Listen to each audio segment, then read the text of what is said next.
I was offered a position as Associate Professor of Medicine and Chief of Scientific Visualization at Yale University in the Department of Medicine. And my job was to write many of the algorithms and code for NASA to do virtual surgery in preparation for the astronauts going into deep space flight so they could be cut in robotic pods.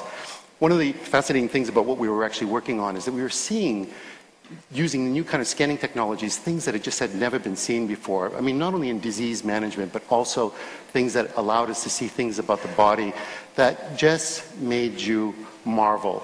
I remember one of the first times we were looking at collagen, and your entire body, everything, your hair, skin, bone, nails, everything is made of collagen. And it's a kind of a rope-like structure that twirls and swirls like this.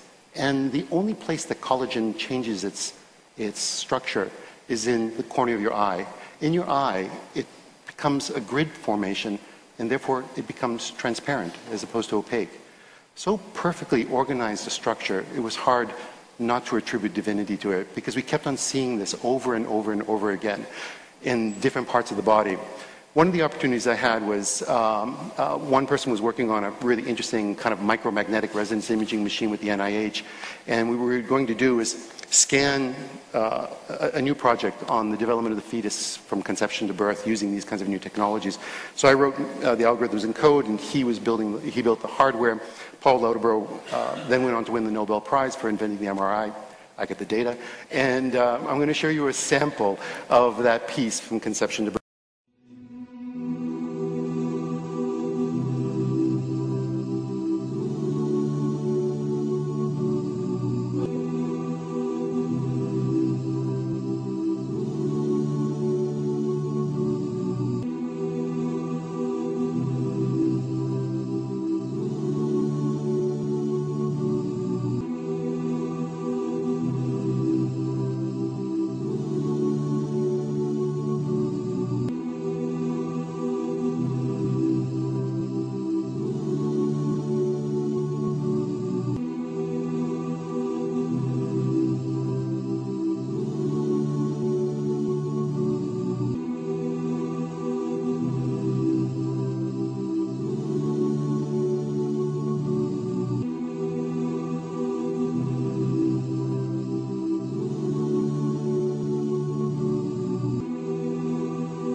But as you can see, when you actually start working on this data, it's pretty spectacular. And as we kept on scanning more and more, working on this project, looking at these two simple cells that had this kind of unbelievable machinery that will become the magic of you. And as we kept on working on this data, looking at small clusters of the body, these little, pieces of tissue that were the trophoblast coming off of the blastocyst, all of a sudden burrowing itself into the side of the uterus, saying, I'm here to stay. All of a sudden having a conversation of communications of the estrogens, the progesterones, saying, I'm here to stay.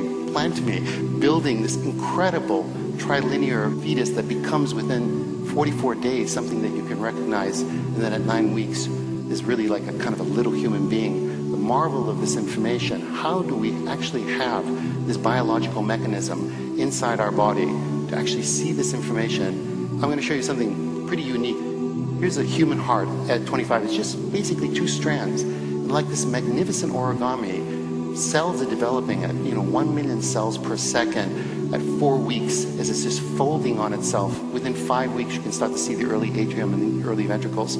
6 weeks, these folds are now beginning with the papilla and the inside of the heart, actually being able to pull down each one of those valves in your heart until you get actually a mature heart, and then basically the development of the entire human body. The magic of the mechanisms inside each genetic structure saying exactly where that nerve cell should go. The complexity of these, the mathematical models on how these things are indeed done are beyond human comprehension. Even though I am a mathematician, I look at this with a marvel of how do these instruction sets not make these mistakes as they build what is us. It's a mystery, it's magic, it's divinity. I mean, then when you start to take a look at an adult life, take a look at this little tuft of capillaries. It's just a tiny substructure, microscopic, but basically by the time you're at 9 months and you've given birth, you have almost 60,000 miles of vessels inside your body. I mean, and only 1 mile is visible, 59,999 miles